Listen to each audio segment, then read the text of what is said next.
Today we have a very important conference about the Palestinian prisoners. The UFree arranged that with our friends, Irish friends. You know that the Irish start the very important and historic hunger strike in 1981, and today in 2012 we have the Palestinian historic strike also. This is the compare between this experience, the Irish experience and the Palestinian experience. It's very, very important for us. This is the main idea about this conference.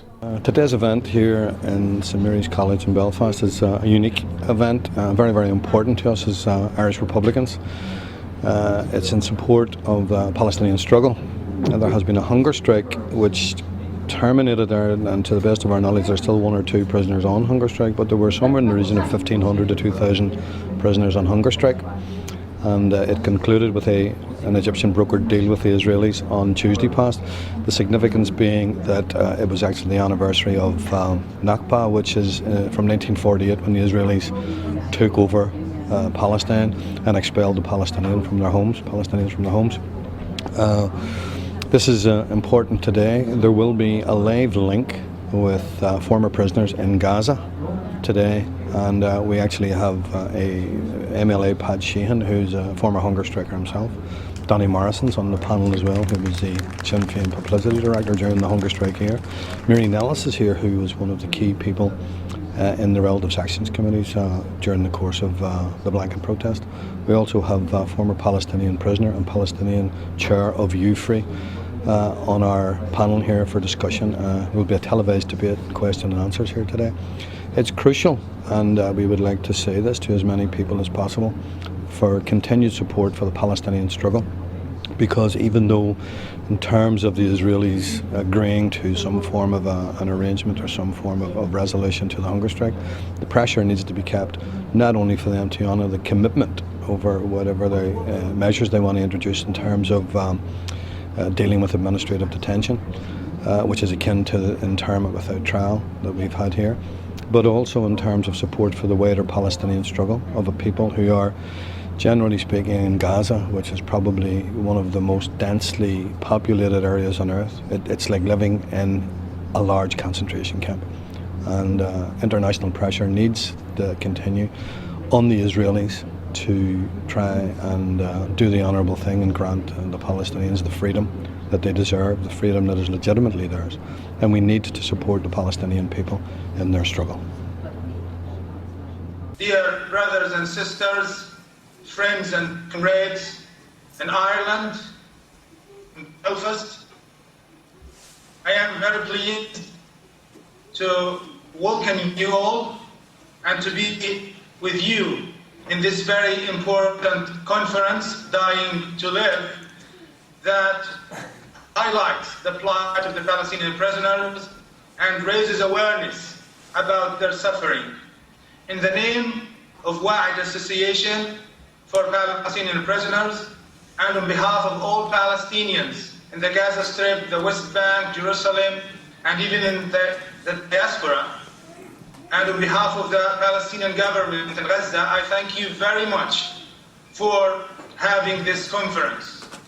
I know that your time is very limited, so I'm going to leave the stage for my brother, the freed Palestinian prisoner, Mr. Ahmed Abu Taha, who spent 10 years in jail and who was sentenced for life.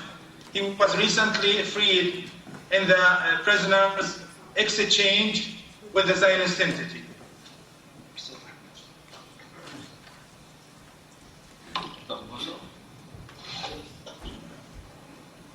Assalamu alaikum.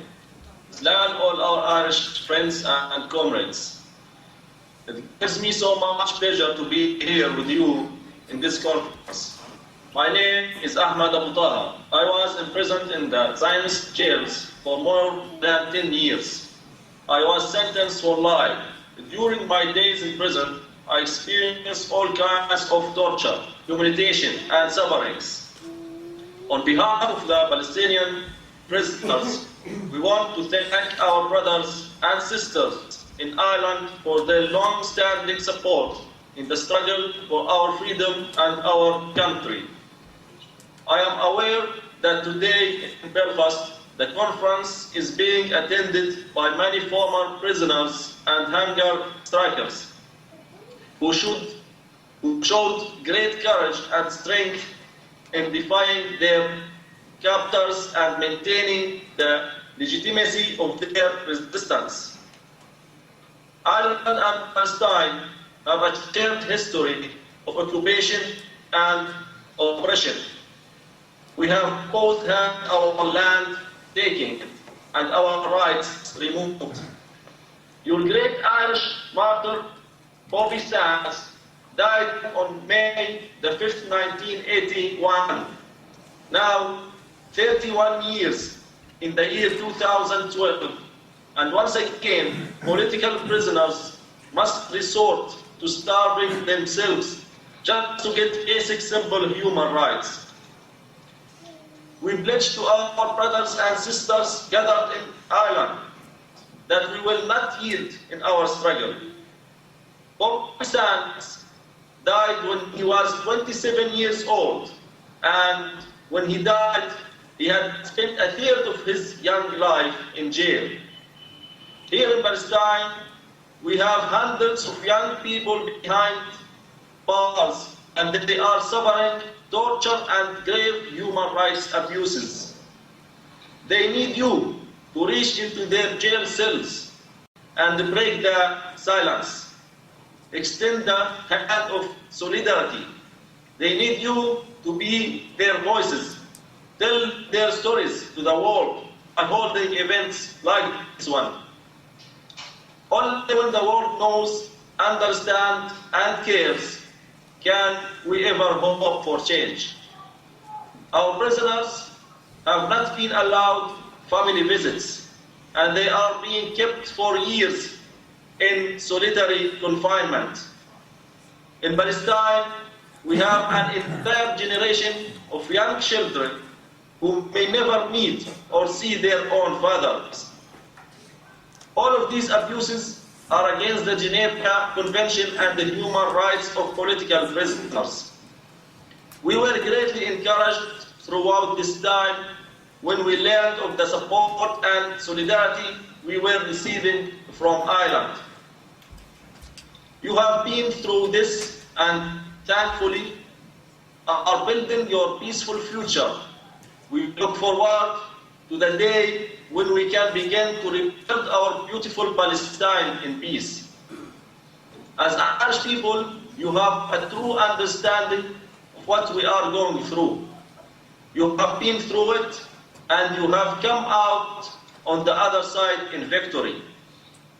On our discussion panel today, you have Mr. Pat Sheehan, a man who spent years in jail, and he also took part in the Irish hunger strike, and yet today he is an elected parliamentarian.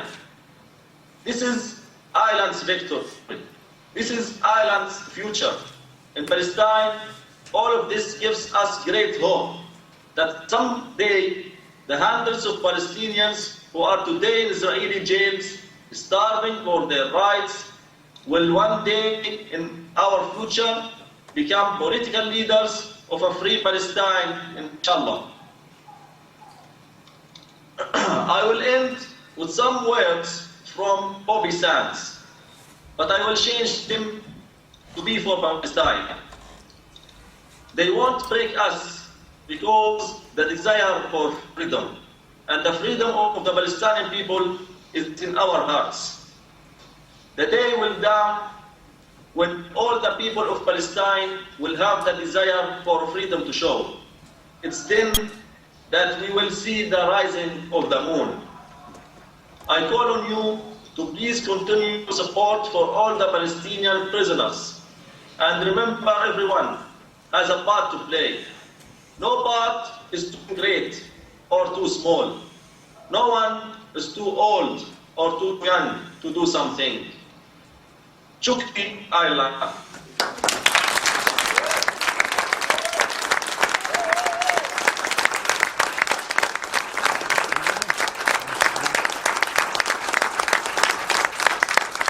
Well, I was there today to speak on behalf of the Relatives Action Committee, which came together to support the prisoners during the Hezbollah campaign. But I was there because I have been active in supporting the Palestinian Prisoners Association and the rights of the Palestinian people, and because the more I hear about what's going on in Palestine, the more horrified I am that, in the year 2012, that we have a government there that can murder people, murder children, board ships, shoot people dead, intern people, brutalise people, tumble people's homes, put people out, destroy their livelihood. This is in a civilised world. This shouldn't be happening. That's why I'm here. It shouldn't be happening. Well, first of all, the day was about the Palestinians and about Palestinian prisoners, particularly those prisoners who were on hunger strike. And it was very moving for me in particular, who was involved in the 1981 hunger strike with Bobby Sands, to hear a former Palestinian prisoner on the link up with Gaza, quoting Bobby and quoting from Bobby's writings, and it's very moving for me and for Irish Republicans in general to realise that 31 years on after the hunger strike, people like Bobby Sands are still motivating other people who are fighting for their freedom throughout the world.